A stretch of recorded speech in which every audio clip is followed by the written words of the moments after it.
بسم اللہ الرحمن الرحیم۔ یزید کے دادا اور حضرت امیر معاویہ رضی اللہ تعالی عنہ کے والد حضرت ابو سفیان رضی اللہ تعالی عنہ کے اسلام قبول کر لینے کے باوجود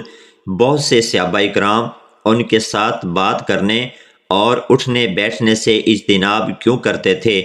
جبکہ نبی صلی اللہ علیہ وآلہ وسلم کی حدیث مبارکہ تمام صحابہ کرام علیہ اجمعین کے سامنے بھی ہے کہ اسلام قبول کرنا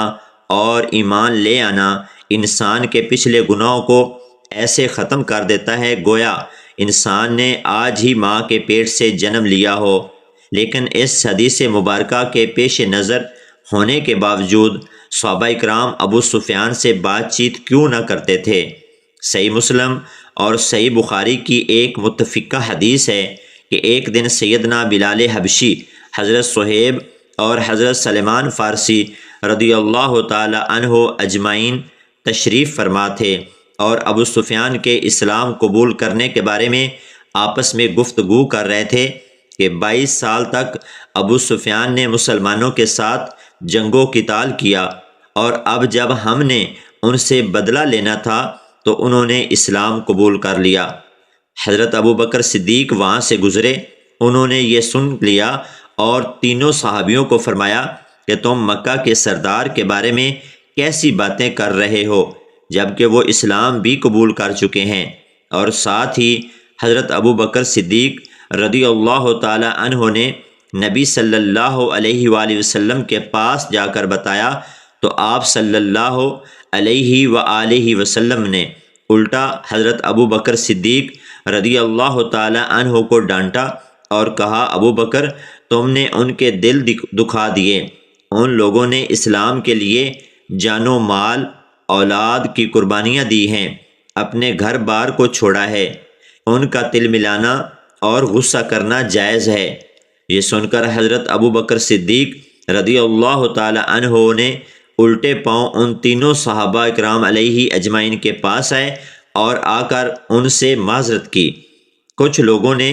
بنو امیہ اور بنو ہاشم کی خاندانی چپکلش اور کچھ ابو سفیان کے قبل از اسلام کے کارناموں نے ان کے متعلق عجیب و غریب روایتیں مشہور کر دی ہیں کہ وہ دل سے بھی مسلمان نہیں ہوئے، فتح مکہ میں محض جان کے خوف سے اسلام قبول کر لیا تھا، لیکن ان کے دل میں کبھی اسلام راسخ نہیں ہوا اور ان کی زندگی شروع سے آخر تک منافقانہ رہی۔ اور ان کے نفاق کے ثبوت میں بعض واقعات بھی بیان کیے جاتے ہیں۔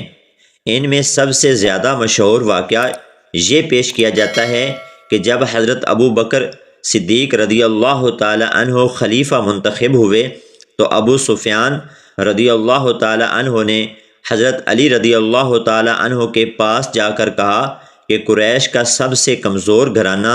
تمہارے ہوتے ہوئے خلافت پر قابض ہو گیا، اگر تم کہو تو میں پیادوں اور سواروں کا دریا بہا دوں۔ حضرت علی کرم اللہ وجہ الکریم نے فرمایا، تم ہمیشہ اسلام کے دشمن رہے، لیکن تمہاری دشمنی اس کو ذرا برابر بھی نقصان نہ پہنچا سکی۔ ہم لوگ ابو بکر صدیق رضی اللہ تعالی عنہ کو خلافت کا اہل سمجھتے ہیں۔ اس کے بعد جب حضرت عثمان غنی رضی اللہ تعالی عنہ خلیفہ ہوئے تو ان سے آ کر کہا، بنی تمیم اور بنی عدی کے بعد اب تمہارے ہاتھوں میں خلافت آئی، اس لیے بنی امیہ کو بڑھانا چاہیے۔ لیکن حضرت عثمان نے ڈانٹ کر خاموش کر دیا۔ اولاً تو اس قسم کے جس قدر واقعات ہیں کوئی بھی پایا تکمیل کو ثبوت کے ساتھ نہیں پہنچے، چنانچہ علامہ ابن عبد البران واقعات کے متعلق لکھتے ہیں کہ ابو سفیان کے متعلق اس قسم کے جس قدر واقعات ہیں وہ لغو اور محمل ہیں۔ صاحب اسد الغابہ لکھتے ہیں کہ ابو سفیان کے اس طرح کے بہت سے واقعات بیان کیے جاتے ہیں مگر کوئی بھی ثابت نہیں ہے، لیکن بالفرض اگر اس قسم کے واقعات کو صحیح بھی مان لیا جائے تو ان سے ان کی اسلام دشمنی ثابت نہیں ہوتی، بلکہ زیادہ سے زیادہ ان کی خاندانی عصبیت کا ثبوت ملتا ہے۔ اور اس سے انکار نہیں کہ بنی امیہ میں خاندانی تعصب موجود تھا۔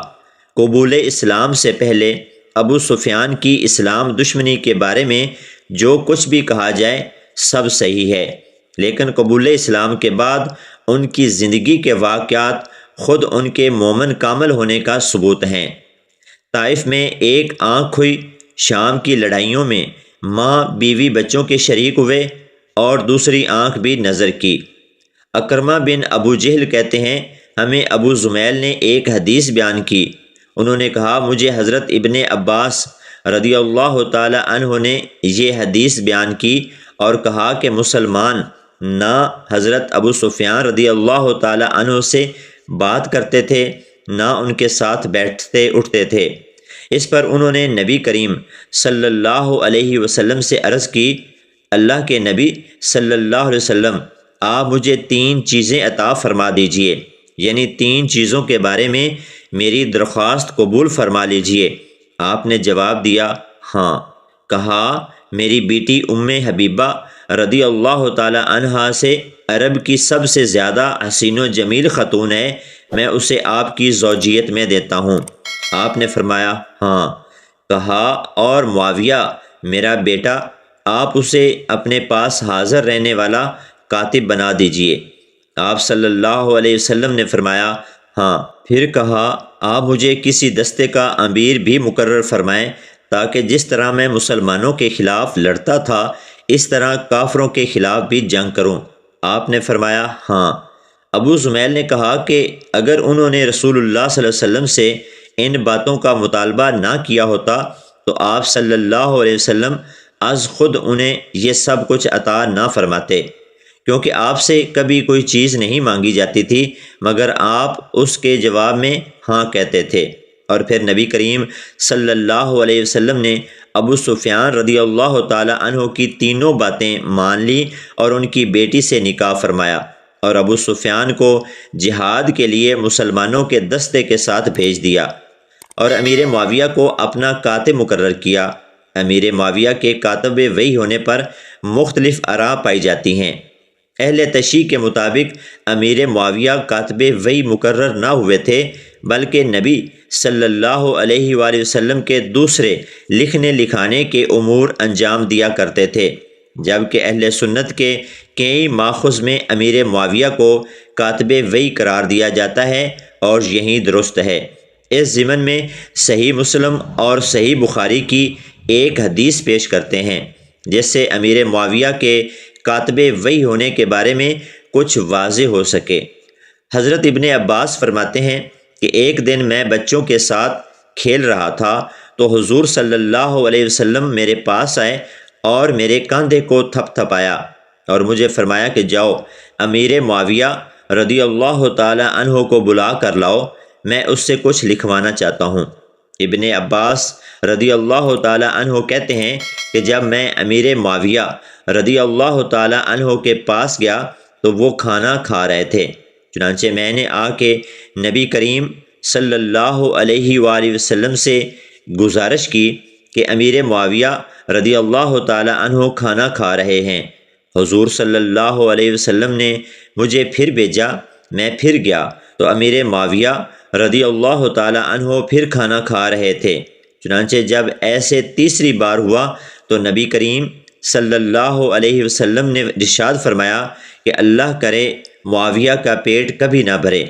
نبی صلی اللہ علیہ وسلم کے اس فرمان کو اہل تشیع تو امیر معاویہ کے لیے نبی صلی اللہ علیہ وسلم کی بد دعا قرار دیتے ہیں، جبکہ کچھ دوسرے تاریخ دان اسے بد دعا قرار نہیں دیتے۔